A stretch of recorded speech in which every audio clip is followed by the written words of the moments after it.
Шушы көннәрдә төрки халыкларының 15-нче Нәүрүз халыкара театр фестиваленә багышланган матбугат конференциясе булды.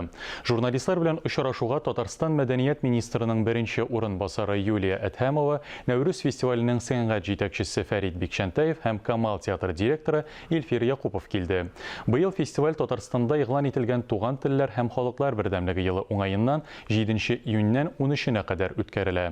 Сайлап алганда бөтен дөнья классикасына, этник мәсьәләләрне чагылдырган спектакльләргә, заман драматургиясенә игътибар бирелгән. Саха, Якутия һәм Кыргызстан театрлары сәхнәләштергән 2 спектакль ачык һавада күрсәтелә. Төньяк төрки халыкларына багышлап үткәрелгән Нәүрүз фестивалендә беренче тапкыр Иран дәүләте театры да катнашырга теләк белдергән. Әлегә сөйләшүләр бара дип белдерде Нәүрүз фестиваленең сәнгать җитәкчесе Фәрит Бикшәнтәев. Минемчә, алар бик сусаганнар.